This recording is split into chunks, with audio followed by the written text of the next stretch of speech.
Hello everybody and welcome to Against the Fence. This is the place to be if you're obsessed and passionate about the UFC, of course. And I'm back with another tough review, the last semi-final of the heavyweights. And let's move on to the side screen. Let's dive straight into it. And we're talking about Muhammad Usman versus Eduardo Perez. And let me tell you, this is a barn burner of a fight. Really technical for these two fighters personally. But before we get into it, Muhammad Usman has a record of 7 wins, 2 losses, and Eduardo Perez, who is 4-1. But before I dive into the fight, I'll leave that there for you, for the viewers. Again, let's be heard in the chat. Let's get on to the little bit of the show then, and then we get on to the fight. So basically, how the show started, started off with Muhammad Usman's brother, Kamaru Usman, the welterweight champion, coming into the Tough House. And having a little one-to-one with his brother Mo, and they really just sort of had a moment in the house, and Kamaru Usman just telling him ways and things, giving him personal advice, which was really good. I really think Mo needed this sort of motivation. Not that he had motivation anyway, because he really does have a good heart and a really good motivation himself anyway. But I think it's the lift that he needed, because you could tell after Kamaru Usman left that it really inspired Mo after he had that little one-to-one with his brother. But after that, then both fighters got that all-important training session in. Again, as I've said once again, when Juliana Peña dives in on her fighters, she really dives in on the tactics, really dives in on a game plan, and really drills that into her fighters. And again, really diving into the tactics for Mo, what he needed to do up against the long, tall, rangy Eduardo Perez. But then we move on to the game plan of Amanda Nunes. And to be honest, I was actually really impressed with Amanda Nunes and the game plan that they did have coming into this fight. Because you can all see there, you can all see the reach and the height advantage that Eduardo Perez does have. And you can sort of see, even before you sort of go into the fight, that someone of that range and that height should use the reach to his advantage and pump that jab out there.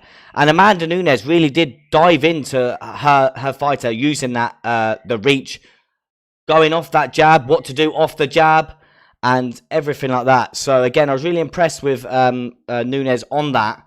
But both fighters made weight, which is what you want to see, heavyweights. We're going to dive into the fight. So again, let's dive into it. Let's get rid of that for you. So, round number 1. I was so impressed with Eduardo Perez in round number 1. Because as I said, he was doing what Nunes said down to a T. Using his range to his advantage. And also the leg kicks were paying dividends. This was the story of the first round, as you see here in these pictures. The leg kicks were paying dividends. He landed about 10 to 11 low calf kicks on Muhammad Usman, slowing him down in round 1. And it was Eduardo Perez was landing that jab, keeping Mo at bay. Obviously, you can see how stocky and built Muhammad Usman is, and he wants to get into range to throw his bombs. He couldn't do that in round number 1. He couldn't get close because Eduardo Perez was pumping that jab out there, keeping him at bay. As I said, them leg kicks were paying dividends. Great round from Eduardo Perez. Then we move on to round number 2. Eduardo Perez slowed right down in round number 2, and as you see here, what I said in round number 1, which Perez was doing really well, was he was keeping Mo at bay with that jab, with them kicks. He didn't really throw many kicks, didn't throw many jabs, and as you see here, Mo was getting in close, and he was landing them bombs, as you see. And it's not really what you want, because Perez was slowed dramatically down in this second round, and Mo took over in this second round, getting in close, having his short little bursts, because what Peña's game plan was he would have short bursts. Like someone like your Romero, you see someone built, stocky. You see when Romero fights, he has these short little outbursts in a fight. And he was doing this superbly in round number 2. And Mo definitely took round 2 in my eyes. Again, I wouldn't want to be a judge because this fight was actually kind of close. But Mo definitely, in my eyes, took the second round. He took over. Eduardo Perez didn't really throw much. And the same in round number 3. Muhammad Usman was taking over this fight. And as you see here, again, in the bottom picture, landing that overhand right, which he landed several times. And then again, he was the one landing leg kicks in round number 3. He was mixing it up so well in round number 3. Eduardo Perez slowed right down. Honestly, like, if you saw rounds 1 how good Perez was, and then rounds 2 and 3, you'd be so disappointed. If I was in Perez's corner, I'd be furious with him, because in round number 1, he had the perfect game plan, keeping Mo at bay, landing them low leg kicks, stopping Muhammad Usman coming in, and then rounds 2 and 3, he let Usman come into the fight, let him come close and land his bombs. And even at points in rounds 2 and 3, Eduardo Perez did land a good 1-2 down the pipe, which Amanda Nunes was shouting and screaming for, which again, I've not really seen Amanda Nunes shout from her seat in the corner, but she was screaming for it. And as soon as he landed the 1-2, he was backing Usman up. But again, he was tired. He wasn't throwing as much as he did in round number 1. Like, Muhammad Usman has great grit and determination, and that's what we're going through in this fight. And as you see there in round number 3, throwing them low leg kicks, he was mixing it up. Superb rounds number 2 and 3 for Mo. You can kind of see where I'm going with this. Muhammad Usman picks up a split decision win. Again, it was a close fight. Again, I wouldn't want to be a judge, but Muhammad Usman moves on to the final. Again, give us your thoughts if you have watched the episode. Let us know. Let us know your thoughts. Did you think Mo took rounds 2 and 3? Again, it was a very close fight. As I said, split decision. I wouldn't want to be a judge, but definitely I had Muhammad Usman winning rounds 2 and Eduardo Perez winning number 3. Again, round 3 was a little bit close, but Muhammad Usman was the one mixing it up a lot more than his opponent, Eduardo Perez. Again, I really did have high expectations of Eduardo Perez, just purely because of his size difference, his reach. And in rounds number 1, I was kind of feeling so cocky. I was like, look, listen, this guy's going to win it. I was feeling so confident, so cocky. He was landing the jab, low leg kicks.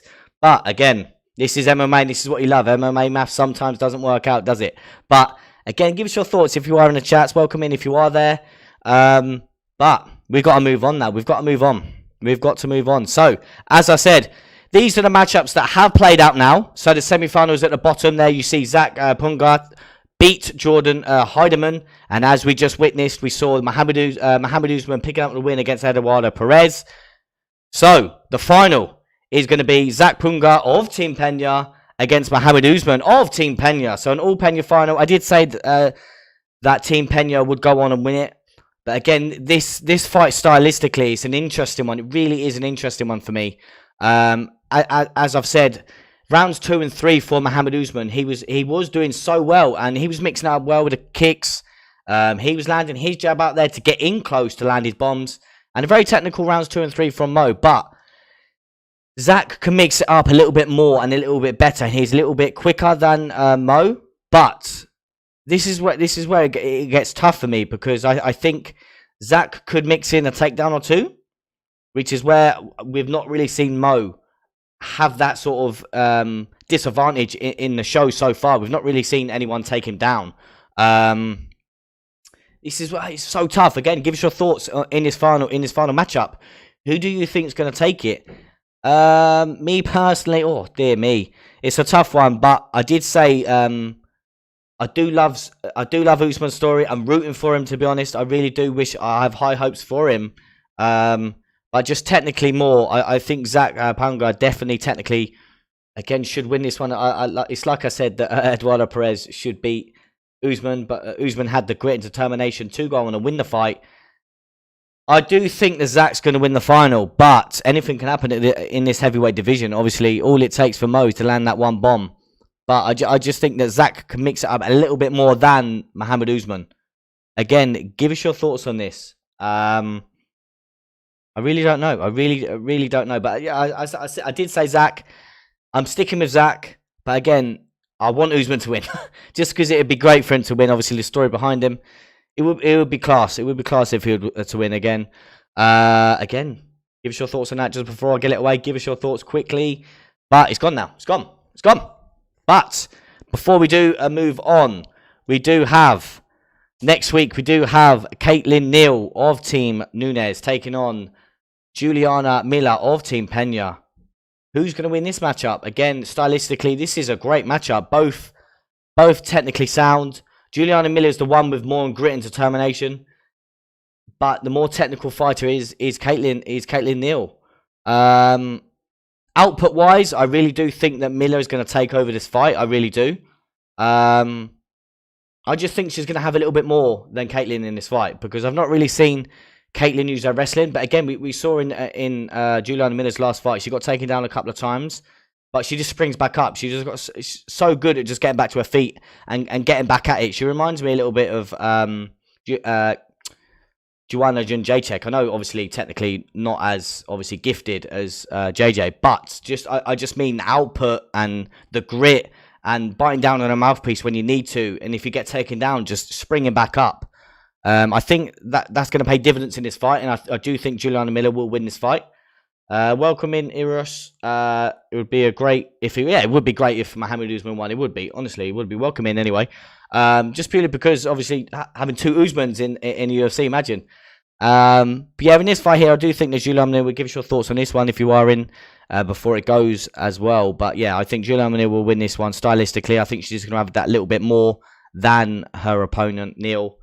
But that would be my last review. Obviously, next week that is the last semi-final, and then again we get into a little breakdown of whoever out of these two fighters goes through to the final. We get into a little bit of a breakdown of the final, like I just did with Zach and Mo. But I do think that Miller's going to win this fight. Again, give us your thoughts on that. Right, let's take myself back. But again, thank you all for watching. But before I go, stay tuned for us. We will be live tomorrow at 9 PM our time, UK time. And we will be talking to Mike Davis. So again, stay tuned for that. Obviously, if you haven't seen, you haven't clicked onto our channel before, we just did a Q&A with Yanez, Bantamweight, Adrian Yanez. So again, go and check that out. It was a great crack, great laugh. But as I said, we are going to be live tomorrow with Mike Davis. So do go and check that out. Go and check it out. Go and check it out. We'll be live. And then for the watch along at the weekend, it is Brian Ortega versus Yair Rodriguez. So stay tuned for the watch along as well. But I've been your boy Ash. I'll see you for my last review next week.